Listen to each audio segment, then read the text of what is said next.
بسم اللہ الرحمن الرحیم۔ کفار کے میلوں میں جانا کیسا؟ عام طور پر جب بھی میلہ لگتا ہے تو مسلمان یہ نہیں دیکھتے کہ کفار کا میلہ ہے یا کیا میلہ ہے۔ عام طور پر بہت سارے مسلمان میلے میں جاتے ہیں۔ کوئی جاتا ہے تجارت کے لیے، بزنس کرنے کے لیے جاتا ہے، کوئی جاتا ہے سامان خریدنے کے لیے، کوئی ایسے ہی سیر و تفریح کے لیے جاتا ہے، گھومنے کے لیے جاتا ہے، انجوائے کے لیے جاتا ہے۔ تو کفار کے میلوں میں جانا از روح شرع کیسا؟ علماء کرام فرماتے ہیں کفار کے مذہبی میلوں میں جانا ناجائز ہے، گناہ ہے۔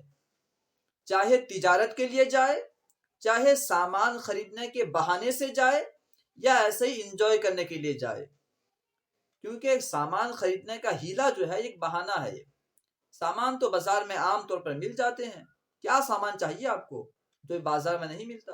میلے میں کون سے ایسے سامان ملتے ہیں جو بازار میں نہیں ملتے؟ عام طور پر سب سامان وہی ہوتے ہیں۔ تو سامان خریدنے کا بہانہ یہ درست نہیں ہے، یہاں نہیں چلے گا۔ لہٰذا کفار کے میلوں میں شرکت کرنا ناجائز ہے۔ اب المیہ یہ ہو گیا ہے کہ ہم اپنے بچوں کو کفار کے میلوں کے اتنے عادی بنا دیے ہیں کہ بچے جانے کے ضدی ہو گئے ہیں۔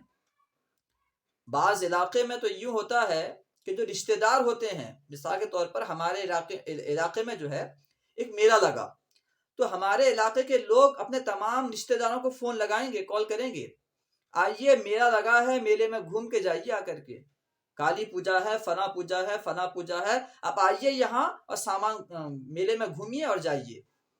ایک تو میلے میں جانا ناجائز ہے، خود جا رہے ہیں اور دوسرے کو میلے میں جانے کی دعوت دے رہے ہیں۔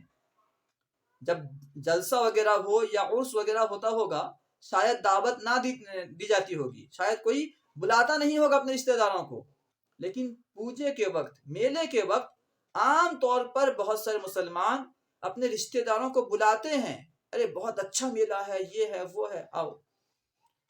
بعض علماء نے تو یوں کہا ہے کہ اگر اس میلے کو اور وہاں جو کچھ ہوتا ہے اسے اچھا سمجھے گا تو اس پہ حکم کفر لگ سکتا ہے۔ اللہ تبارک و تعالیٰ سے دعا ہے کہ اللہ تعالیٰ ہمیں اور تمام مسلمانوں کو کفار کے میلوں میں نہ جانے کی توفیق عطا فرمائے، اس سے بچنے کی توفیق نصیب فرمائے۔ السلام علیکم ورحمۃ اللہ وبرکاتہ۔